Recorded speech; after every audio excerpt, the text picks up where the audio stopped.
Good morning, Emotion AI Developer Day. I hope you're all having an awesome day, and I can't see how many people are in there now, so hopefully there's a lot of you that got stoked up first hearing Rana speak, and then Jay, and now me.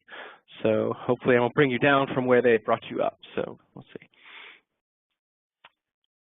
So first I wanted to talk, so what I'm doing today is I'm going to show you how to use our Unity plugin based on the Unity Chan demo that we created a while ago. And so first I'm going to show you this video that kind of explains how the Unity Chan plugin works. So here's the video.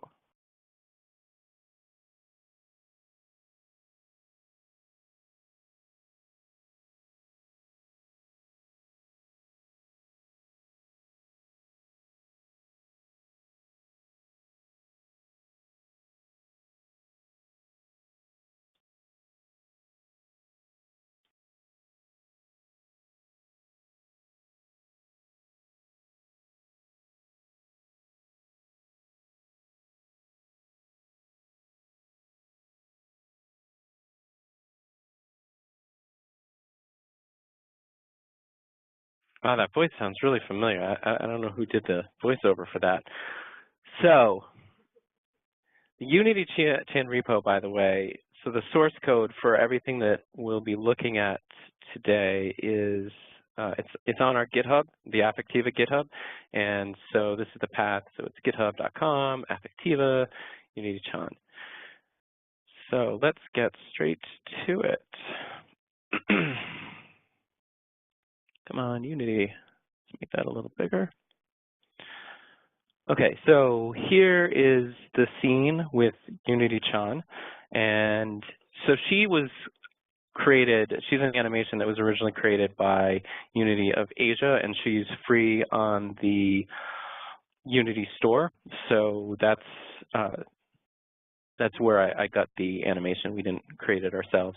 And so she already had facial animations that would correspond to emotions. And so what I did was I took those and corresponded them to emotions. And so let's get that to go away. So the first step really in using our Unity plugin is that first you need to add it to your project. And so to do that, first you need to download it from our developer portal. So that's developer.affectiva.com. So you can download it from the developer portal. And specifically, there's a Unity page there where you can get a copy of it. And once it's been downloaded to your computer, you can then go to Assets. And in here, you go to Import Package, Custom Package, and then you want to find the asset that you downloaded. So this is actually the asset that I downloaded on October 18th. And what it'll do is it'll create these two folders, Apdex and Streaming Assets. Now, Streaming Assets, you might actually be using Streaming Assets for something else, and so it's possible that this will be adding to your existing streaming assets, but Apdex should, in fact, be unique.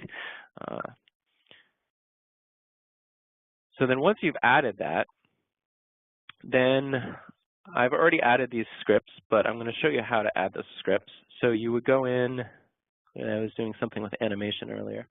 You would go in and you'd say scripts, Apdex, and you will need to add the detector component. So I'm adding this to the main camera in the hierarchy, and you will also need the camera input script.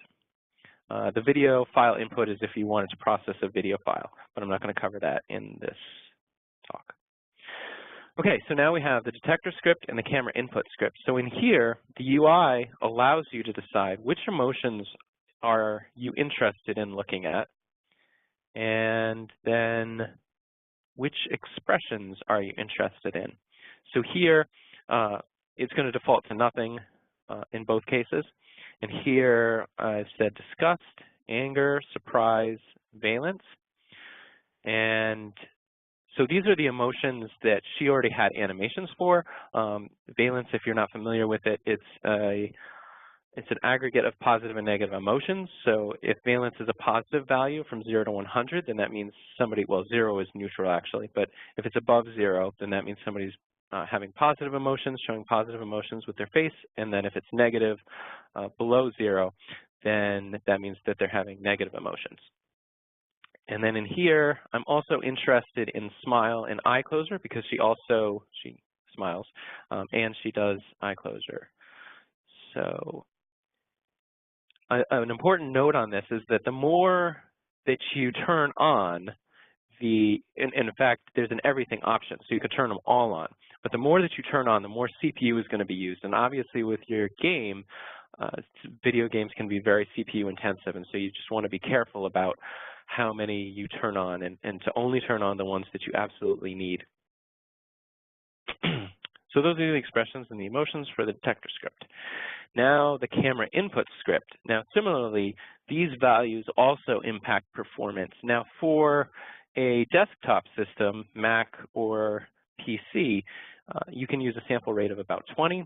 Anything higher is really going to be irrelevant. So what this means is that we're going to be getting 20 frames from the webcam per second and processing them and then looking for those emotions and expressions and returning those metrics by callback functions, which I'll show you soon.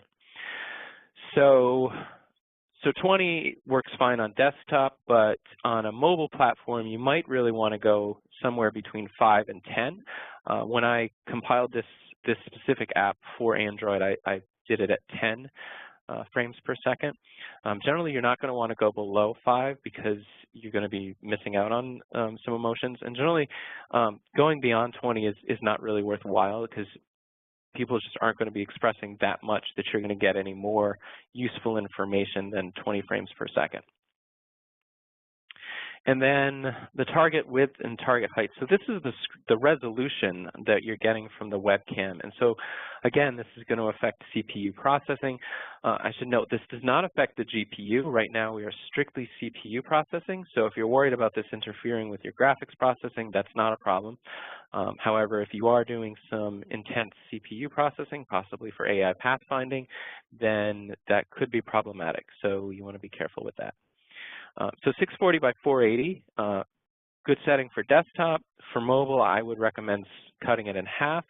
It has to be a 4:3 ratio, and so for mobile, I would say do 320 by 240.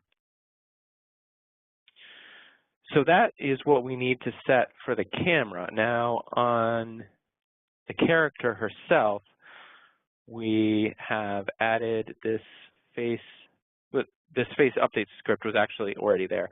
And so what it's doing, and then I've added, the player emotion script. So the player emotion script is what's new. So let's take a look at that. So this was written from scratch just for this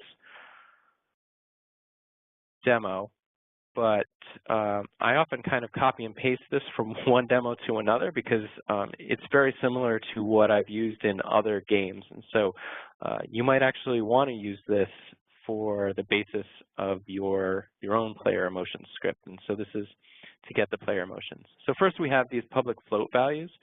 I have them as public just so I can see them in the debugger. They don't actually have to be public. I'm sorry, they do have to be public because we're referencing them elsewhere.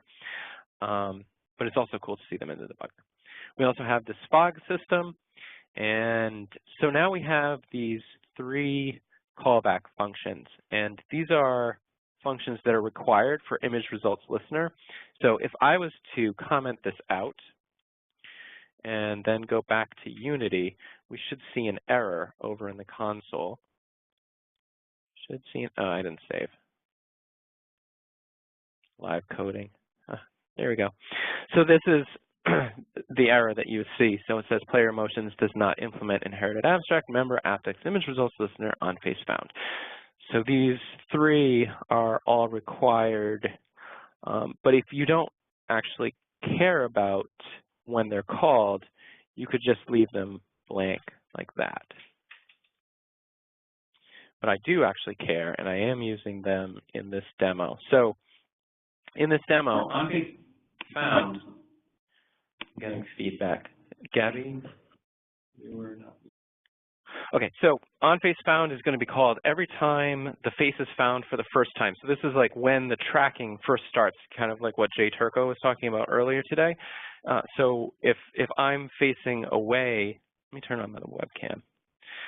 If I'm facing away from the camera, then it's not going to find me. And then it's when it sees my full face, then it's going to find me, and it will start tracking. And so on face found will be called that instant that it first finds the face. Now, the instant that the face is lost, so I cover my face, I look away, then on face lost will be called, and so I have things that I want to do here. Now, on image results is actually going to be called for every single frame, regardless of whether the face is found or lost. But so we have an array of faces that are passed, and currently our Unity plugin only supports one face, mostly because desktop and mobile really the games are generally suited for single player. In the future, we'll probably be changing that, especially here. I only care about the first face because we're only looking for one face anyway. And then I'm looking at the emotions, and then I'm getting the value for valence, and I'm setting this float value up here. So I'm also setting anger, surprise. There is an amount of autofill that you can use. So you can go in here and you can type, and it'll autofill emotions, expressions.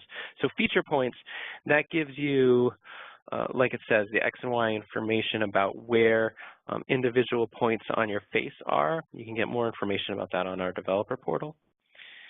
And then measurements. So this is information about the pitch, roll, and yaw of the head. So where is the head in 3D space? And so if I was interested in a different expression, I could say dot, and then I have all the options here. Actually, I want that back. I already forgot what it was. It was my eye closure. Okay. So that's how we're getting the emotion data from the callback from on-image results. So now on face lost, I'm setting all of these values to 0 because in my demo, 0 is an important value. So 0 is basically what I'm using for neutral. I'll show you that more later. Here you might actually want to set it to something like null. You might actually want to set the value to null or not a number, something like that. But here I'm setting it to 0 because that means that I'm not getting data, and so I don't want Unity Chan to interact based on that data. Now also, I've got this fog thing. So what's this fog thing? So I'm using the Unity particle system, and what's happening is that fog will turn on if the face is lost. So what happens is that around Unity's face, Unity Chan's face, there will be fog that appears, and so it appears all around her. And so the idea is that she can't see you. There's fog, but really it's that she can't see you through the webcam. You're not looking directly at the webcam. You as the player. And then when face is found, the fog is turned off. There's a bit of a delay for it to all clear. I couldn't get it to disappear quite as fast as I'd like to, but it's pretty good considering it's my first time using the particle system from Unity. So that is our player emotions. And also I should point out that up here in the using section, we need to be using aptX, and that's how it knows information about like the autofill information about emotions and expressions, as well as what the face class looks like.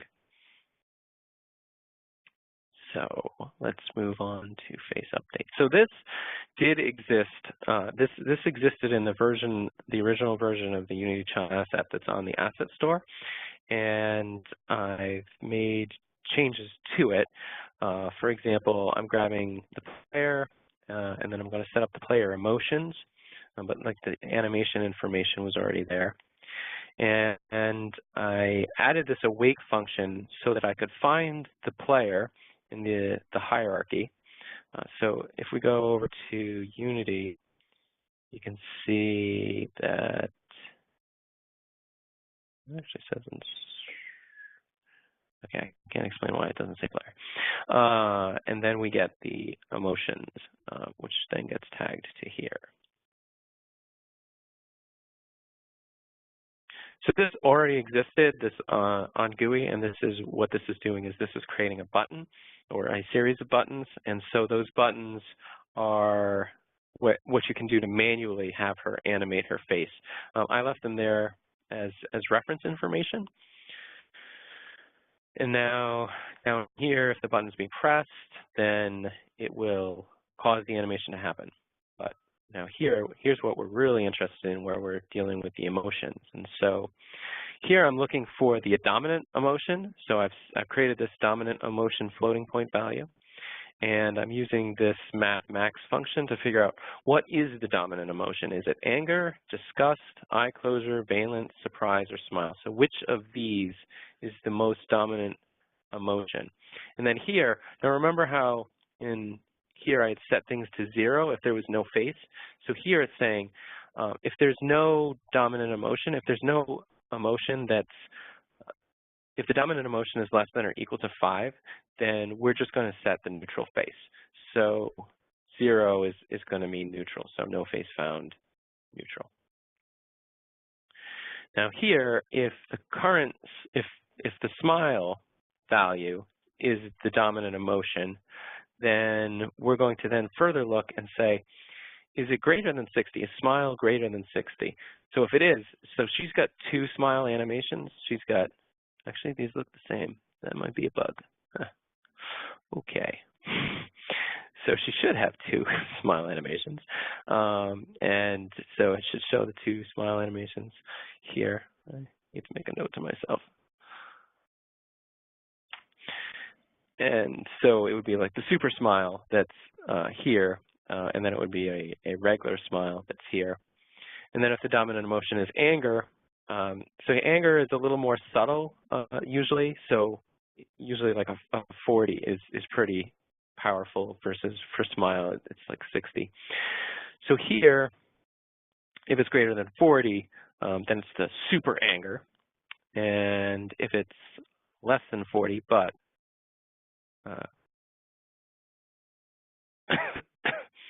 but above this threshold, then we will use the more subtle angry face that she has. For surprise, there's only one animation, so I'm just using that one animation. And disgust, I've set it for 50, so greater than 50, do the super. And so here it was actually called distracted, so we're using the current distracted emotion for disgust. And if it's less than 50, we would use this one. And then valence, if valence is the dominant emotion, then we use this animation. And finally, there's an assumption in the code here, which is that if we get to this point, then we must be using eye close, because otherwise there wouldn't be a dominant emotion and we would have dropped out. So the assumption is that the dominant emotion is eye closure, and so we are using eye closure. If we wanted to doubly check and be a little more secure and make the code a little more maintainable, it could say here, if player emotions dot current eye closure equals the dominant emotion, then do this. But that would have a performance impact, and thus I did not include it because I wanted it to perform as quickly as possible. So that is the basics of how Unity Chun is set up to work. And now I'm going to go back to my slides. So what are the use cases for our Unity plugin? So I just showed you emotion mimicry. So the idea with emotion mimicry is that you could have a multiplayer game where you, as the player, are being emotional. You're like, let's storm the castle, let's kill the dragon. Sure, Avatar could just be kind of like. So with the emotion mimicry, they can actually have the character portray the emotions that the other players are possibly hearing over the voice audio that's coming through. And so then the character can be animated, and it can add to the realism of the game and help to convey those emotions to the other players. Now, there's also the adaptive gameplay use case, and I created a demo early on called Emo Survival. The way that works is that it's meant to be a stealth game. If you're having negative emotions, you're going to get attacked by the monsters. If you're having neutral emotions, the monsters are just going to wander around randomly. And if you're having positive emotions, the small monsters are actually going to run away. And if you're showing fear, the big monsters are going to say, "I smell fear," pretty much just like that, because I did the audio. And then there's the game Nevermind. Now, the game Nevermind was created by Flying Mollusk, and the chief mollusk of Flying Mollusk is Erin Reynolds, and she'll actually be speaking later today from 1 to 1:30 on track 2. So I highly recommend checking out her talk if you're interested in adaptive gameplay and biofeedback in gaming. She's going to be talking about that and what they did with Nevermind and what they're doing at Flying Mollusk. So Nevermind is a horror puzzle game. It's rated M for mature. You can buy it for about $20 on Steam. And the way that the game works is that the more stressed you are, the harder the game gets. And it can just use our Unity asset and use the face to determine that stress level. They can also work with biofeedback devices, and they can also work with both at the same time. She'll probably talk more about that in her talk. So again, I recommend you going there, and I'll stop talking about Nevermind and not spoil anything. Now, a faces controller. So this is something that can be really useful when you think of accessibility. So there are a lot of people who have different handicaps, and those handicaps can prevent them from playing video games. And a lot of video games don't take that into account. However, there is a large marketplace for games that take that into account, and there have been studies that have shown that adding accessibility features will increase your sales, specifically if you market that you have added accessibility features. So, for example, if you are strictly using the face as a controller, somebody that's a paraplegic, i.e. they don't have use of their hands, they could control the game with just their face, and that can and has actually been done using our plugin. So Sync is a game that was created by a team of students at RPI, and it's a love story. It's a visual novel. And the way that the game works is that your emotions change the storyline. So if you're feeling one way during parts of it, then the storyline will weave in that direction. But if you're feeling another way, then it'll weave in another direction. Now, I've actually never gone through all of each side because I can never get it right. But my storyline seems to always go to one direction, and there's other storylines. Another thing that it does for Faces controller is that there's a part in the game where you're driving, and if you blink, the car that you're driving will crash. So that's the Faces controller use case. And now there's also playtesting, which is an important use case because obviously it's really important for video games to be play tested and to get information from players about how they feel about the game so that you can improve your game and make it the best game possible and thus hopefully improve sales. So I've created this demo that's available, by the way, Unity Chan, Emo Survival, Into the Space. They're all available on the Affectiva account in GitHub. So you can get to all of these demos. Into the Space specifically, we had a blog about, I think it was either earlier this month or last month.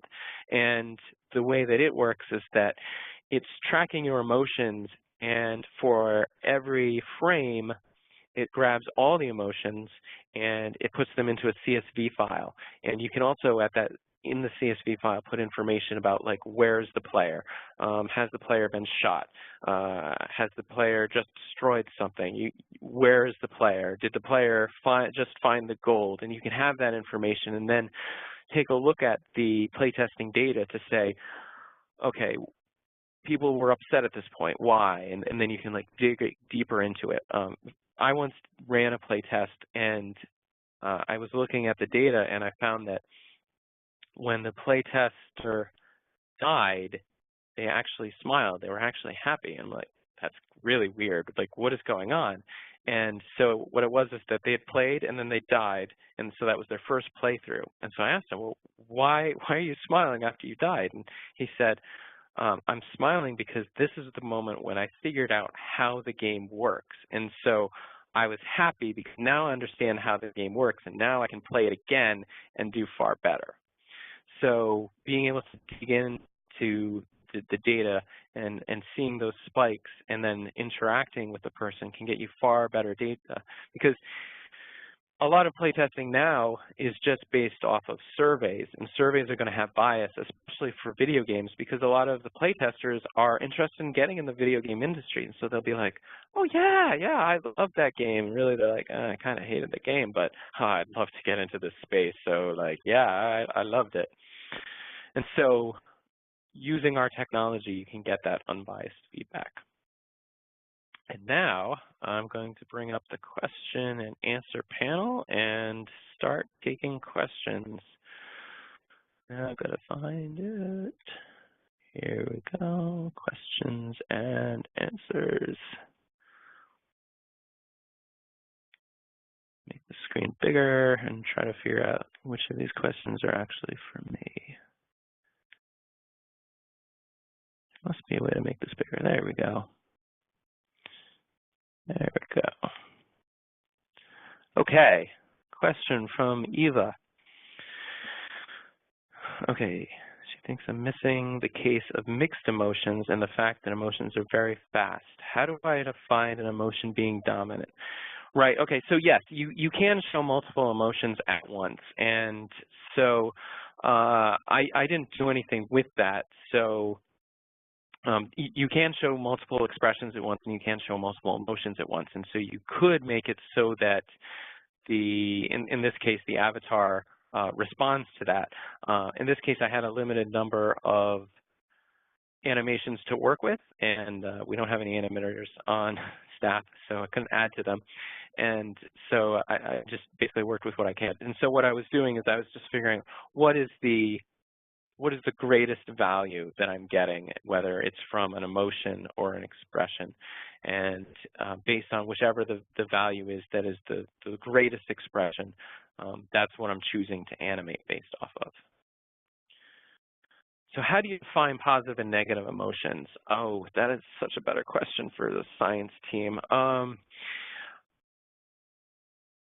Rana wants to type the answer. Rana is going to type the answer, and I'm going to move on to the next question. Okay, so Eric, I got here late. Will these webinars be archived? Yes, we are recording all of them. I just double checked, and this is recording, so hopefully track 2 is also recording, and we are going to make them available probably within a couple of days. First, just to Eventbrite registrants, and they'll be available for you to look at. Okay, is there any use cases for micro expressions in emotion recognition solutions? I feel like this was a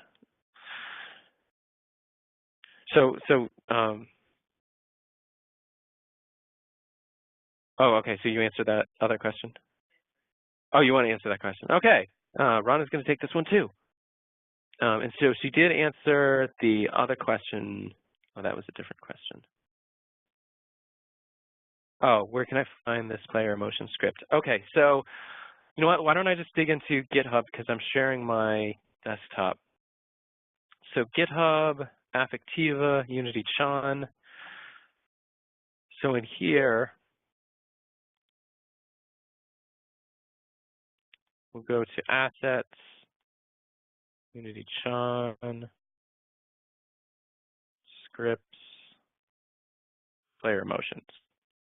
So that's where it is. So it's in the Affectiva repo, Unity Chan, and this is being recorded, so you'll be able to get this information later.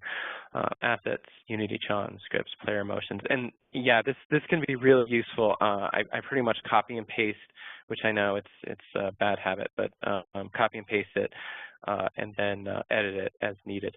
I used to have a CS teacher that was like, don't copy and paste. He was very English and authoritarian, and the reason he was against copy and pasting is because when you copy and paste, it means you don't usually understand it. Of course, if I'm copy and pasting my own code, it's usually okay, and I actually got him to agree with that. Okay, what else? Just make sure we're doing okay on time. Yeah, the next one is until 11. Okay, answered that. Is the SDK available for academic research under free license?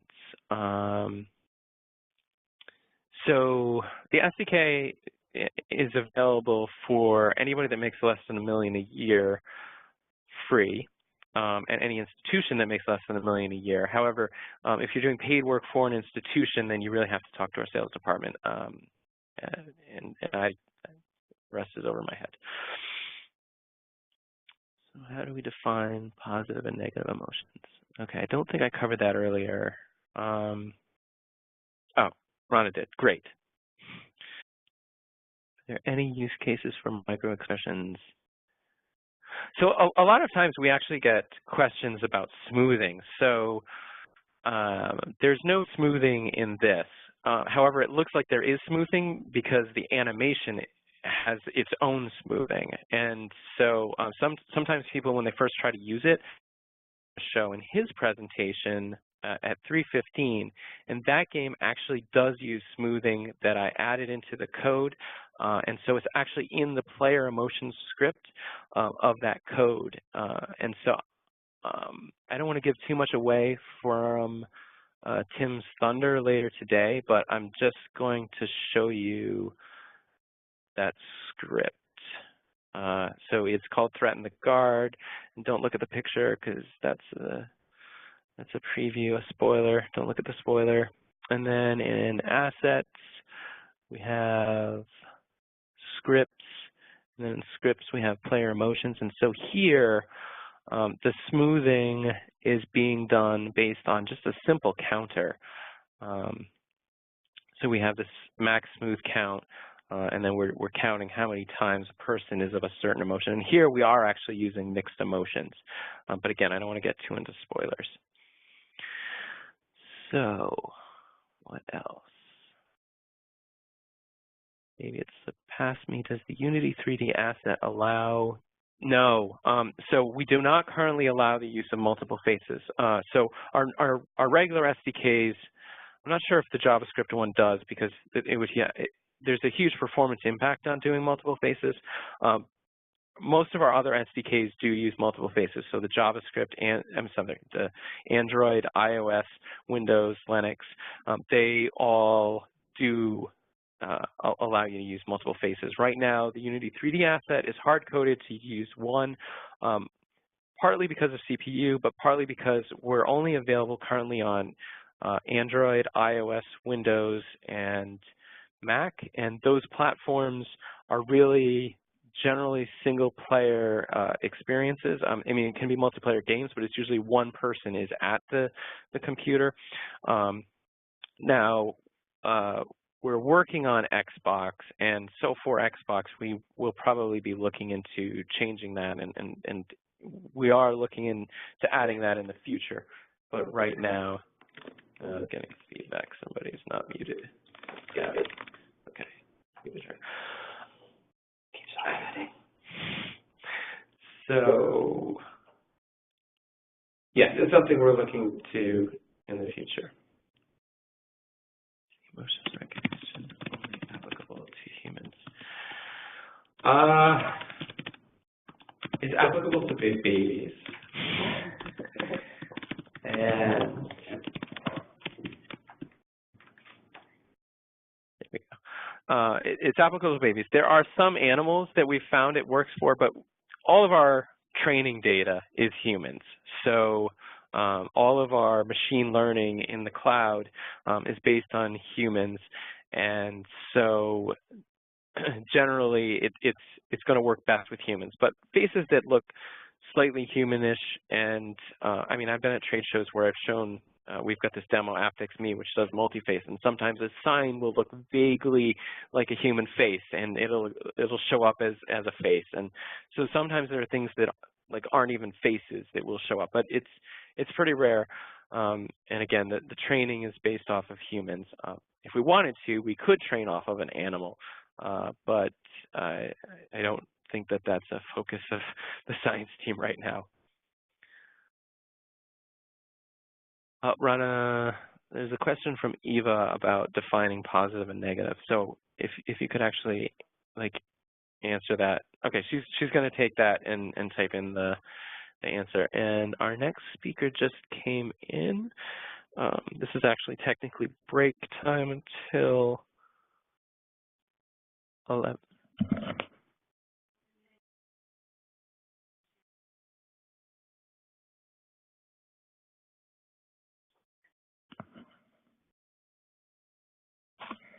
Okay.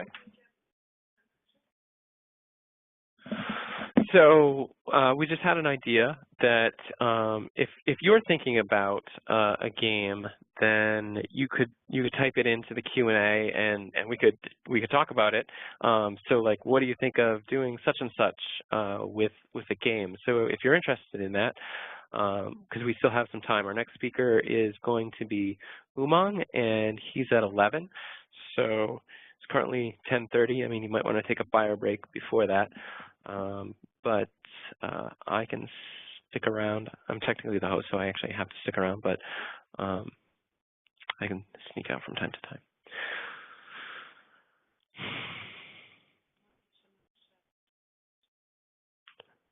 Sure. So Umang is going to be doing a live coding session. So it's Umang Mehta from, he works here at Affectiva, and so he'll be doing a live coding session about Windows. He's also got some slides, but he is actually going to be doing some coding, and so definitely stay tuned for that. Opposite him, there's going to be a healthcare talk from Dave Vogel. Dave is, I actually met him at a hackathon. It was the Box Hackathon at BoxWorks. That was a couple months ago, and he used our SDK in the hackathon. There were 30 hackathon teams that competed in that hackathon. His team used our SDK, and his team first became part of the 5 finalists, and then the next day was actually announced as the grand prize winner. So they won, I don't know, some huge AWS prize, like a bunch of AWS credits, as well as something from Box. And they also won from us best use of SDK. And so what they did was they created something for diabetes management, and both the nurses, their emotional information would get tracked when they're entering notes, and then the patients, when they were entering information into the system, their emotions were also recorded. So I definitely recommend that talk. I don't want to take that away from Umang, like do one or the other. Both are being recorded, so you can see both later. Umang's is going to be more of a technical talk, so if you want to be here for a Windows technical talk, then stick around for track 1. If you want a less technical talk, go to the healthcare talk that will be on track 2 at 11. Okay, great. And so Rana answered that question. Oh, now we've got another question. Before suggesting an idea for a game, it's important to understand the why. Why do we implement motion detection in gaming? So, right. So, I mean, I did cover the use cases a little bit, and there are certainly many more use cases. So emotion mimicry. So that's the multiplayer why. Well, why do I want to know that? I want it because I want my players to have a more immersive experience when they are playing their game, and to feel like they can understand the emotions better of other players. And so adaptive gameplay, I mean, so like a stealth game, I mean, that is why I created Emo Survival. I just love this concept of, like, you play a Tom Clancy game, and you know, first you have to sneak in and you get past the guards, and you know, you've got the fake badge and whatever, but if the guards see you and you're like acting suspiciously or you're having suspicious emotions, then the guards should, do something about that. And, in the game, maybe that means they take out their weapons, they try to arrest you. Maybe it's something more violent, which I don't really want to get into. I like to keep this PG-13-ish. And then in Nevermind, so the game actually gets more difficult based on your stress level. And a lot of people are like, but that's kind of crazy. Like, wouldn't you want it the opposite way? But the idea with Nevermind is that they actually wanted the game, and again, Erin will probably talk about this in her talk, but they want the game, they want you to be calm in order to beat the game. You have to be calm in order to beat that game. And the idea is that that calmness that you have in the game and maybe have even learned in the game, you will bring to your outside world, to your outside life. And they actually have some studies that they did based on that. And I don't know all the details. That would be great Q&A for her later. But now you might want to do the opposite. So my stepson, he's about 5 years older than my daughter, and they watch My Little Pony together. And this isn't true anymore. They're a bit older than when this used to be true. But when they would watch My Little Pony, he, who's about 4 or 5 years older than my daughter, would run and hide behind the couch. Think of what people did when they saw Daleks in Doctor Who.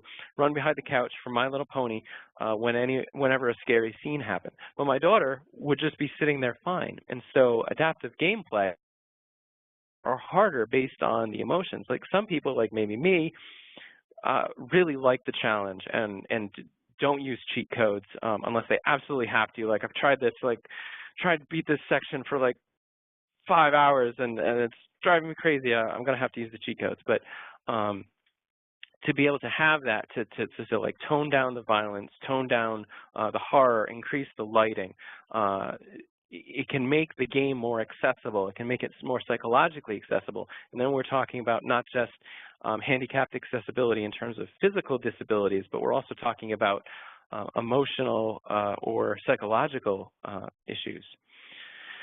So face as a controller, like you can have like the movement in the game based on the controller.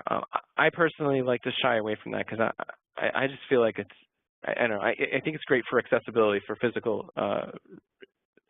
And when you're talking about playing a game on a smartphone, you have limited UI. And if you add, and if you smirk, you get a power up, or if you sneer or smile or grimace, then you get a power up, or you jump or whatever. Like having the camera be able to add those extra controls, because you're very limited in a mobile, especially if you have like a smaller phone. I've got kind of like it's actually too big for me in my opinion, but barely fits in my pocket. So how am I doing on time? I still have some time. Okay, so she's talking about for entertainment. And so, yeah, for entertainment, yeah, so this is kind of an answer that's beyond gameplay, but, you have a track list, you have a music playlist, and it's going to adapt to your emotions. Or you have your television set, and it's going to adapt to your emotions. If you're having a bad day, and it knows that when you're depressed, like you want to see things upbeat. Sometimes people, when they're depressed, they actually want to see things that keep them depressed. So it actually all depends on you. But being able to pick a game, or to pick a level, or to pick media based on the person's emotions, and then thus make the game more immersive, more customized to the individual, it's definitely going to add value to the game or the product, whatever it might be. So yeah, for entertainment, it can be very key to know. So I didn't talk about esports here, but there are some esports companies that are interested in using our technology for excuse me, for determining both the crowd's emotions, and then they can have a mood meter for the crowd, but also for the players. How did that awesome StarCraft player feel when their Zerg fleet got destroyed, and how did the I'm trying to think of a better game example that's more up to date, and I'm totally blanking. Day of the Ancients, yeah. So how does a Dota player feel when they get destroyed, and how does what's the new Blizzard game that I don't play? It's a first-person shooter. Well, whatever that game is, they could also show their moods. Yeah, it's hard to say what will inspire developers. I think each of us have our own inspiration. A lot of the inspiration can be, I want to see something come to life. Like, so creating Emo Survival, I'm like, I want to see a stealth game that uses us. And again, Erin Reynolds is probably going to speak a lot about how her team made her vision come to life and why biofeedback was so important. And so a little background, which maybe she'll get into. So her team, her Flying Mollusk is a team of 4 people. So there's 4 employees, and there's probably some amount of contractors that work on it. And the original members of the team were at USC in California, and it was actually like the basis of a thesis project, and they created like a very small demo, and then after that they had not Indiegogo but a Kickstarter campaign, and after 3 Kickstarters, it looks like somebody else is actually answering the question by typing. So the Kickstarter campaign helped them get started. So I'm going to sign off. Been some great questions, but I want to give some room to make sure that we can successfully switch to Umang's presentation, and also we'll have one of those entertaining polls. I actually never saw who won, Star Trek versus Star Wars. I really should check that. Somebody's writing a note. I wonder if I should see the note before I sign off. Okay, that's not an answer I should be giving on live. Okay, so yeah. Oh, great. Rana answered the question. Cool. And so I'm going to sign off. Oh, and by the way, if you want to email me, my name, it's my name, Forrest.Handford, and that's 1 R at affectiva.com. I think we probably have some aliases that go to me as well, but your best bet is spelling my name correctly, Forrest with 1 R, followed by a period, followed by Handford at affectiva.com, and that's HANDFORD. The 2 Ds is because they got it wrong on Ellis Island, by the way.